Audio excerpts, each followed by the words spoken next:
स्वागत छ हजुरहरूलाई बाबु किचन ब्लगमा। हजुरहरूले पनि चिन्नुहुन्छ। आज चाहिँ फर्स्ट टाइम छुट्टी परिकार बनाएर खाम भनेर आज चाहिँ अलग्गै चिज ल्याइरहेको छु मैले। अनि हजुरहरूको माझ नि म देखाउँछु यसलाई चाहिँ कसरी बनाइन्छ, यसलाई चाहिँ कस्तो हुन्छ, यो चाहिँ के चिज हो भनेर सबैले चिनिसक्यो होला। तैपनि यो बुढी हो कि बुढी भन्छ यसलाई चाहिँ। अब अनि भुडी ल्याइसकेपछि अब त्यसलाई त फोरै बनाउनु भएन। अलिअलि उसिन्नलाई धोइमोइ गरेर त्यसमा बाटामा राखेर सफा गर्नको लागि डेक्चीमा मैले पानी हाल्छु।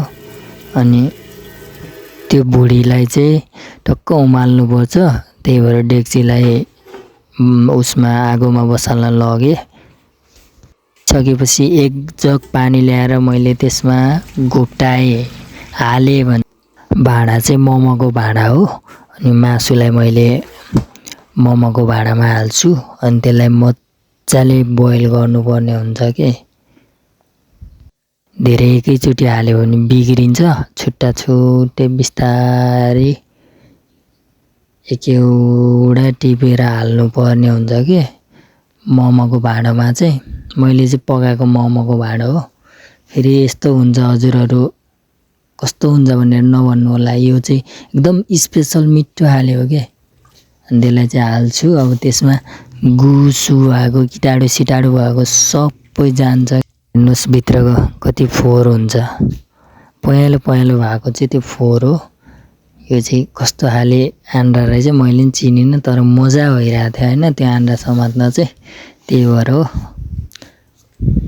यसलाई नि ल पाकोस् जेसुकै होस् भनेर हालिदिएँ।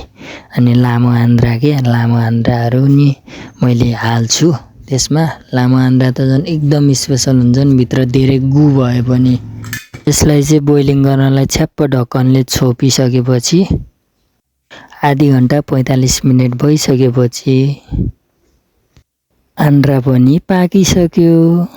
पाकिसक्यो भनेको उम्ल्यो कि भक भक उम्लेपछि यसलाई चाहिँ अब झिक्नु पर्ने हुन्छ के। यसलाई चाहिँ मजाले उमालिसकेपछि मैले पानीलाई चाहिँ फालिदिन्छु।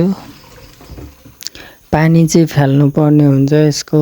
पानी फालेन भने त्यसमा कस्तो चिलियोहरू सबै आउँछ र त्यो अलि नराम्रो टाइपको हुन्छ।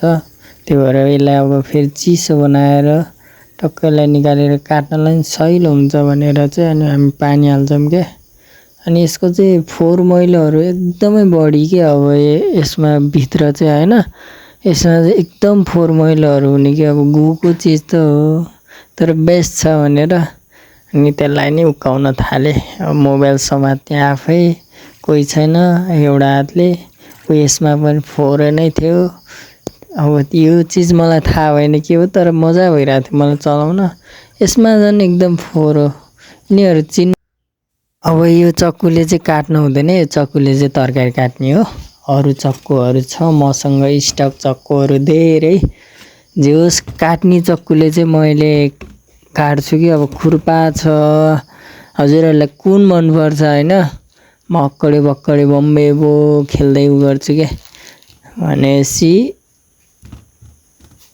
यो ठुलो चाहिँ मैले रोजेँ, यो ठुलो चाहिँ रोजेँ, अरूलाई साइड आउट भनेर छोडिदिएँ। मलाई चाहिँ अति नै मनपर्ने, काट्न नि मनपर्ने, खाना नि मनपर्ने, एकदम स्पेसल लाग्ने चाहिँ यही चाहिँ आन्द्रा हो कि। अनि मैले चाहिँ होइन अनि फेरि सुरुवात यही आन्द्राबाट गरेँ कि। यसको चाहिँ कटिङहरू यसरी गर्ने हो।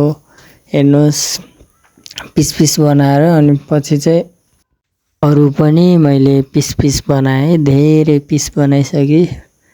अनि यिनीहरू चाहिँ एकदम टेस्टी नै हुन्छ कि। अब तपाईँको भुटान भन्छ, अब मान्छेले केसँग खाने सो भुटान बनाएर भातसँग दालसँग पनि मिठो हुन्छ।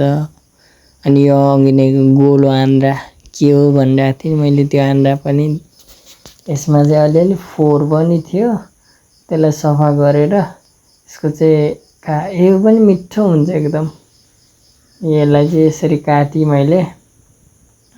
काटिसकेपछि अब लामो आन्द्राको पालो। लामो आन्द्रा चाहिँ अब यो भित्र चाहिँ एकदम गनाउने गु हुन्छ गनाउने गो पनि हुन्छ अनि भित्र यसलाई चाहिँ मलाई कस्तो फोहोर लाग्छ कि तर मिठो नि मिठै हुन्छ। अनि यसलाई चाहिँ सानो सानो टुक्रामा काटेर पानीमा हाल्छु। अनि यसलाई सानो सानो टुक्रा काटिसकेपछि त्यसलाई धोएर एकदम फाइनली सबलाई काटिसकेर त्यसलाई फेरि उसमा हाल्छु। डेक्चीमा हालिसकेपछि मेरो आन्द्रा भुडीको परिकार फाइनली तयार भइसक्यो। हेर्नुहोला, साथ सपोर्ट सब्सक्राइब लाइक गर्नुहोला।